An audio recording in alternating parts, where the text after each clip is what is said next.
ये सारी गुफ्तगू एक ही शख्स कर रहा है और इसी बहरूपिये की बात मैं आप लोगों से कर रही थी, जो झूठ बोलकर भेस बदलता है और आवाम को और उन लोगों को जो इसकी बात सुनते हैं उनको भेड़ बकरियां, बेवकूफ़ और पागल समझता है। एब्सोल्युटली नॉट गुलामी, हकीकी आज़ादी। और अभी कुछ देर पहले कह रहे थे कि ये डरते हैं कि सुपर पावर इनसे नाराज़ ना हो जाए, और यही शख्स जिस वक्त वोट ऑफ नो कॉन्फिडेंस कामयाब होने लगती है तो कहता है मैं मुल्क बंद कर दूंगा। स्पीकर से, डिप्टी स्पीकर से आइन शिकनी कराता है। साइफर जो खत आता है खुद कहता है कि इसके साथ खेलना है। उसके बाद असेंबली तोड़ता है। सुप्रीम कोर्ट का फैसला आता है कि इन्होंने गलत असेंबली तोड़ी, इन्होंने आइन शिकनी की, स्पीकर से कराई, डिप्टी स्पीकर से कराई, वुज़रा से कराई, सिर्फ इक़्तिदार के साथ चिमटे रहने के लिए। और फिर उसके ऊपर उसके साथ 6 महीने एक मुहिम चलाता है। उस मुहिम के अंदर आर्म्ड फोर्सेस, अदालतें, मीर जाफ़र, सादिक, मीर जाफ़र, मीर सादिक, जानवर, ये सारी गर्दान करता है। मुल्क को आग लगाने की बात करता है, मुल्क को तकसीम करने की बात करता है, और उसके पीछे उस साइफर के साथ मुल्की मफादात को बेचने की बात करता है कि इसके साथ खेलना है। और अभी मौसूफ फॉरेन पॉलिसी पे गुफ्तगू कर रहे थे, उसका भी मैं बताती हूँ। फॉरेन पॉलिसी का जनाजा जो निकाल कर गए हैं 4 साल, उसके ऊपर भी मैं भी आती हूँ। उसके बाद ना सिर्फ वफाक में ये करता है बल्कि पंजाब में भी यही करता है। आइन शिकनी कराता है, स्पीकर से कराता है, डिप्टी स्पीकर से कराने की कोशिश करता है, गवर्नर से कराता है, क्योंकि वोट ऑफ नो कॉन्फिडेंस जो है वो कामयाब हो रही थी। और आज जिस वक्त अमेरिका से माफिया मांगने, तरले मिनते की बातें करते हैं तो कहते हैं it is over and it is behind me. ये शख्स एब्सोल्युटली नॉट कहने वाला शख्स। मुझे तो तरस आता है जिन्होंने अपनी गाड़ियों पे वो स्टिकर लगाए थे एब्सोल्युटली नॉट के और की आज़ादी के, उनको तो मशवरा दे दें कि स्टिकर कौन सा लगाना है। अब इमरान खान साहब, it is not over and it is not behind us, it is in front of us and you will have to answer. It is absolutely yes now, क्योंकि आपको जवाब देना पड़ेगा। और ये तमाम बयानियां, हकीकी आज़ादी का शोर वो चोर मचा रहा था जिसने हरम शरीफ की जो अक्स था उसकी घड़ी कौड़ियों के दाम बेची। अवाम के सामने मदीना की रियासत बनाने की बात करते हैं, कानों के अंदर इस्लामिक टच देने की बात करते हैं, और पीछे दरवाजे से वारदातें डाल के तोशा खाना में दुकान लगाई हुई थी और वहां तोशा खाना की घड़ियों की गलत इवैल्यूएशन करके उनको खरीदे बगैर बेच के, ये घड़ी जो इन्होंने बेची इसको खरीदने के पैसे तोशा खाना में जमा नहीं कराए थे जिस वक्त ये घड़ी बेच रहे थे। हमारी घड़ी तो हमें वक्त बताती है, इमरान खान की घड़ी ने इमरान खान की औकात बताई है। और आप 38 घंटे हो गए आज, अगर आपकी कानूनी मुशावरत बात, आप यूए की अदालत और यूके की अदालत क्यों जा रहे हैं? आप रसीदें दे दें। आप इतना जो वकील, वो भी पैसे जो आपने यहाँ से लूटे हैं वकीलों की उस पे लगाएंगे फीसों पे, तो आप एक काम करें, आप यूए की अदालत और आप यूके की अदालत क्यों जा रहे हैं? एफआईए में केस है, आज सुना है मैंने नैब में शायद केस चला गया है तोशा खाना का, और उसको भी छोड़ें। अभी आप जो वर्क फ्रॉम होम कर रहे थे टीवी स्क्रीन्स के ऊपर, वहाँ बैठ के दिखाएं अवाम को कि जी ये रसीदें हैं, ये मैंने घड़ी वैल्यूएशन कराई है, ये मैंने घड़ी बेची है, इस शख्स को बेची है, साथ उस शख्स को बैठाएं, मामला खत्म। क्योंकि आपने घड़ी चोरी की, क्योंकि उस वक्त आपने तोशा खाना में पैसे जमा नहीं कराए थे, आपने उमर फारूक को घड़ी बेची।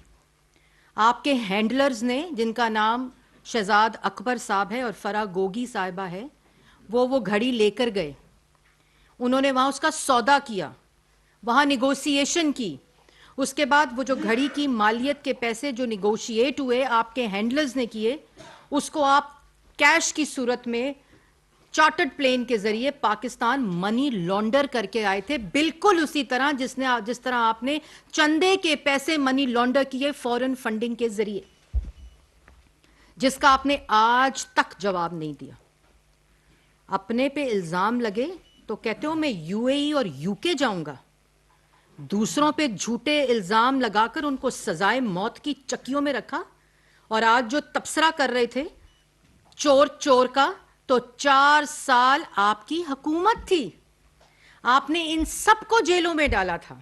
आपने ना सिर्फ शहबाज शरीफ, नवाज शरीफ, मरियम नवाज, बल्कि मुस्लिम लीग नून की क़यादत, पीपल्स पार्टी की क़यादत, सबको जेलों में डाला, उनके बच्चों को जेलों में डाला, उनकी बेटियों को जेलों में डाला, उनकी बहनों को जेलों में डाला, 40-40 साल का हिसाब मांगा, और आपके ही दौर ने अदालतों ने उनको बेल्स दी, आपके अपने दौर में। क्योंकि नैब, आप अभी कह रहे थे नैब मेरे पास नहीं है, आपके पास नैब नहीं था, आपके पास नैब की वीडियो थी जिसको आपने ब्लैकमेल किया था, और उसके जरिए भी पूरी रियासती ताकत को इस्तेमाल किया। यहां एसिड रिकवरी यूनिट को बनाया वो शहजाद अकबर साहब की सरबराही ने, जिन्होंने एसिड मेकिंग मशीन बनाया वजीर आजम हाउस को। आप इल्जाम किस शक्ल और किस मुंह से लगाते हैं? आपने 40-40 साल के हिसाब लिए हैं, FIA ने लिए, नैब ने लिए, लोगों ने अपनी रसीदें दी हैं। आपकी तरह रसीदों के बदले धमकियां, गालियां, बोहतानबाजी और इल्जाम तराशी नहीं की। आज आप किसके ऊपर इल्जाम लगा रहे हैं? जिनको जेलों में रखा था, जिन पे केसेस झूठे बनाए थे, उन्होंने तो उस वक्त नहीं कहा था कि हम जेल नहीं जाते, हम हिसाब नहीं देते। और उसके बाद 4 साल, अभी कह रहे थे इंसाफ अगर सस्ता होगा तो अवाम खुशहाल होगी। जो सस्ता इंसाफ और इंसाफ की बात कर रहे हैं, 4 साल हुकूमत में था, और अभी भी 10 साल से खैबर पख्तूनख्वा की हुकूमत इनके पास है, जहां एहतसाब कमीशन 10 साल से बंद है। ये उन लोगों के लिए सुनना बहुत जरूरी है कि जो शख्स इंसाफ की बात कर रहा है, जहां उसकी हुकूमत है खैबर पख्तूनख्वा में, वहां 10 साल से, जब से इनकी हुकूमत है, एहतसाब कमीशन बंद है, उसको ताला लगा हुआ है। पंजाब के अंदर आपकी हुकूमत है, दे इंसाफ लोगों को। वहां आप कहते हैं कि मैं प्राइवेट अस्पताल से मेडिकल लीगल कराऊंगा और मेरी FIR मेरी मर्जी से मेरे नामों के मुताबिक काटी जाए, तो फिर पंजाब के और पाकिस्तान के हर शहरी को यह हक हासिल होना चाहिए कि वो किसी भी अस्पताल से मेडिकल लीगल कराए, और उसके पास भी यह इख्तियार होना चाहिए कि जिस शख्स का वो नाम ले, उस शख्स का नाम सबूत के बगैर उस FIR में दर्ज होना चाहिए। पंजाब में आपकी हुकूमत है, खैबर पख्तून में आपकी हुकूमत है। लाएं कानून में तरमीम और दें ये हक सब पाकिस्तान के शहरियों को, तब बात करें कि इंसाफ जब होता है तो अवाम खुशहाल होती है। आज आप ये समझें कि आपकी मंशा, आपकी ताकत, आपकी जिद, आपका तकब्बुर हो और आपकी मर्जी पे कानून चले, ऐसा नहीं हो सकता। और आप कहते हैं कि जिस शख्स का मैं नाम लूं, जिन जिन को मैं अपने कत्ल के मुकदमे में नामजद करूं, उसकी FIR कट जाए। क्यों? आप सबूत लाएं। अब अपने ऊपर इल्जाम आए, अपने ऊपर सबूत आए, तो मैं UAE और UK जाके हिसाब कराऊंगा। वो भी 38 घंटे हो गए, ऐलान नहीं हुआ अभी तक कि किस अदालत में जाना है। शहबाज शरीफ ने आप पे हत्या के इज्जत का डेफेमेशन का सूट किया हुआ है, 6 साल हो गए अदालत में पेश नहीं होते। इमरान खान साहब, आप किस मुंह से आप लोगों पे डेफेमेशन का केस करेंगे? बात मुख्तसर है, तोशा खाना से घड़ी चोरी की, उसको वैल्यूएट कराया सस्ता, गलत पॉलिसी के तहत उसको पैसे जमा कराए बगैर बेचने भेज दिया फराग गोगी के हैंडलर 1 के हाथ। हैंडलर 2 बैठकर फोनों के ऊपर निगोशिएट कर रहा था घड़ी के बारे में। वहां घड़ी बेची और उस घड़ी को बेचकर कैश पैसे लेकर आए जो कि डिक्लेयर नहीं किए। और उसके बाद कहते हैं मैंने तो कितने की बेच दी थी, 5 करोड़ की, इस्लामाबाद में लिखी हुई दरखास्त के साथ। मतलब मौसूफ ये कह रहे हैं मैंने घड़ी बेच दी है, उसकी रसीद नकली बनवा ली है। तो वो जो वहां गई उमर फारूक के हाथ में घड़ी है, वो कहां से आई है जी? वो घड़ी पूरी दुनिया में एक घड़ी है जो कि इनको बतौर वजीर आजम मिली थी। और आप किस मुंह से ये कहते हैं कि मेरी हुकूमत आए? अब इनकी हुकूमत आए तो ये शक्ल वजीर आजम की कुर्सी पर बैठी हो तो इन पे किस हेड ऑफ द स्टेट ने यकीन करना है और इनके ऊपर किसने इनसे बात करनी है? और फॉरेन पॉलिसी की बात करते हैं। फॉरेन पॉलिसी, जिस जगह जाते हैं, जिस जगह वजीर आजम गए हैं पिछले 6 महीने के अंदर, शहबाज शरीफ साहब, इनके घटियापन की दास्तानें सुनाई जाती हैं।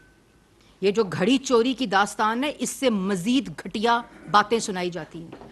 इन्होंने मुल्की मफाद बेचे हैं, इन्होंने मुल्क की तज़हीक कराई है, इन्होंने जितने प्रोजेक्ट सीपैक के थे वो बंद कराकर, इन्होंने जो यहां कंपनीज थी चाइनीज, उन कंपनीज का कारोबार बंद करा के उसके ऊपर दुकान लगाने की कोशिश की।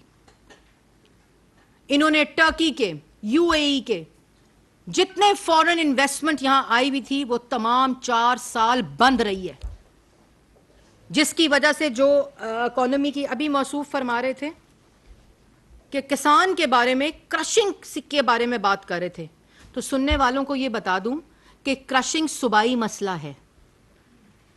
ये इनकी पुरानी हरकतें हैं कि मुल्क में किल्लत करो, क्रशिंग की इजाजत ना दो, इंपोर्ट की इजाजत दे दो और उसकी प्राइस को बढ़ा दो, और पाकिस्तान की अवाम अंगूठों पे स्याही लगाकर 1 किलो चीनी के लिए खवातीन कतारों में खड़ी हों। ये इनकी औकात है। ये इकोनॉमी के ऊपर गुफ्तगू कर रहे थे अभी। और आज भी क्रशिंग की इजाजत, इमरान खान साहब कोई होश करें, पंजाब में आपकी हुकूमत नहीं दे रही। जो दुहाई आप डाल रहे हैं, असल में अदम एतमाद आप कर रहे हैं परवेज इलाही साहब पे। वो क्रशिंग की इजाजत नहीं दे रहे। किसको दुहाई दे रहे हैं? किससे झूठ बोल रहे हैं? भेड़ बकरियां समझा हुआ है आवाम को, पागल समझा हुआ है, बेवकूफ समझा हुआ है। इसलिए मैंने शुरू में जैसे कहा था कि मुझे यकीन है कि इनको कोई गोली नहीं लगी, इनको गम लगा हुआ है। और वो लॉन्ग मार्च अब वर्क फ्रॉम होम में तब्दील हो गया है, क्योंकि वो बुरी तरह फना हो गया है, नाकाम हो गया है। लोगों को इनके असल मकासद का पता चल गया है। क्योंकि इनका क्या है, इन्होंने तो एक दिन आके कहना है it is behind me and it is over and that's it. और लोगों ने ये समझना है कि ये इमरान खान साहब जो हैं वो बिल्कुल आगे चलें। ऐसा नहीं होता। आपको हर बात का जवाब देना पड़ेगा। अवाम आपकी असलियत जानती है। खैबर पख्तूनख्वा में और पंजाब में आपकी हुकूमत है। अभी कह रहे थे कि पंजाब में मेरी हुकूमत है लेकिन मैं FIR नहीं कटा सकता, और दूसरी तरफ कहते हैं कि अगर इख्तियार ना हो तो मैं हुकूमत नहीं लूंगा। तो तोड़े असेंबली पंजाब की, खत्म करें अपनी हुकूमत वहां। अगर आप इतने बेबस हैं कि आप अपनी FIR नहीं कटा सकते अपनी मर्जी के मुताबिक, अपनी जिद के मुताबिक, अपने तकब्बुर के मुताबिक, अपने इल्जाम के मुताबिक, अपने बोतान के मुताबिक, तो फिर आप हुकूमत तोड़ें। आपकी हुकूमत है, इसमें वफाक और शहबाज शरीफ का क्या कसूर है? और जो खैबर पख्तूनख्वा है वहां खोले ताला एहतसाब कमीशन का, लेकर आए billion tree tsunami, helicopter case, Malam Jabba, और अपने जो 4 साल और अब 10 साल के जो आपके वहां BRT पेशावर के दास्ताने करप्शन की, वो एहतसाब का ताला खुलेगा तो उसके बाद आप इंसाफ की बात करें। भाई पंजाब में तुम्हारी हुकूमत, 4 साल आप हुकूमत करके गए, मुल्क में तारीखी महंगाई हुई, तारीखी कर्जे लिए गए, तारीखी बेरोजगारी हुई, तारीखी गुर्बत हुई, मुल्क की फॉरेन पॉलिसी तबाह की, कश्मीर का सौदा तबाह किया। बात करते हैं नवाज शरीफ की। आज तकलीफ क्यों है नवाज शरीफ की, ये सब जानते हैं। तुम्हारे बच्चे टिम्बकटू में रहते हैं। कहां रहते हैं तुम्हारे बच्चे? वो ऑफशोर कंपनी कहां से पैसे लेकर गए थे, जो ऑफशोर कंपनी को फिर यहां लाके कहते हो मेरी बेगम ने दिया, बनी गाला का महल दिया। किस मुंह से बातें करते हैं? ये कैसी बातें करते हैं? पाकिस्तान की अवाम आपको, और कहते हैं जुल्म जो है, लोग जो हैं वो जुल्म के खिलाफ निकलेंगे। मैंने ये तो दसो जुल्म होया केड़ा है? आपसे घड़ी का हिसाब मांग रहे हैं, आपसे फॉरेन फंडिंग का हिसाब मांग रहे हैं, आपसे तोशाखाना के डाकों का हिसाब मांग रहे हैं, आपसे हीरे जो आपने अपने इख्तियारात को इस्तेमाल करके फराह गोगी ने आपकी बुशरा बीबी के कहने पे 2 कैरेट को 5 कैरेट किया, उसका हिसाब मांग रहे हैं, ज़मीनों के लेन देन का हिसाब मांग रहे हैं, LNG LPG बिजली के मंसूबों में जो माफियाज को आपने फ़ायदे दिए उसका हिसाब मांग रहे हैं। आज जो किल्लत गैस की मुल्क के अंदर होने जा रही है, आपको यह पता होना चाहिए कि जिस वक्त $2 के ऊपर LNG मिल रही थी, इन्होंने अपने यहां फर्नेस ऑयल के माफियाज को बिठाया हुआ था, जिन्होंने नई LNG का सौदा किया और उन्होंने नई LNG खरीदी और फर्नेस ऑयल के ऊपर अपने ये प्लांट्स चलाते रहे। और आज बातें देखो। इसलिए ये तमाम नौटंकी जो है, ये जो तमाम तमाशे हैं, जुल्म वो होता है कि आपको पहले दिन जेल डाल दिया जाता, जैसे आपने डाला था। जुल्म वो होता है कि आपकी बहनों को, आपकी बेटियों को, आपके बेटों को जेलों में डाला जाता बगैर वारंट के। आप आज वारंट्स की बात कर रहे थे ना। जुल्म वो होता है कि जब बाप को एक जेल में डाला जाए, उसके साथ कमरे के अंदर बेटी को हथकड़ियां लगा के जेल में डाला जाए। जुल्म ये होता है कि किसी की बहन को जेलों से घसीट के, अस्पतालों से घसीट के लेकर आया जाए, क्योंकि आपका जिद और तकब्बुर होता है। जुल्म ये होता है कि किसी को जेल में नमाज पढ़ने के लिए कुर्सी ना दी जाए, डॉक्टर की तक रसाई ना दी जाए, दवाई ना दी जाए, अपने टेस्ट की रिपोर्ट ना दी जाए। ये जुल्म होता है। जुल्म ये होता है कि किसी के ऊपर सबूत के बगैर उस पर इल्जाम लगाकर उसको सजाए मौत की चक्की में डालकर उसके ऊपर कीड़ियां डाली जाए, जिसने अपने मुंह से आज तक उसकी बात नहीं की। ये जुल्म होता है जो हमने सहा है, हमारी जमात ने सहा है, हमारे कायदीन ने सहा है। तुम जुल्म की बात करते हो।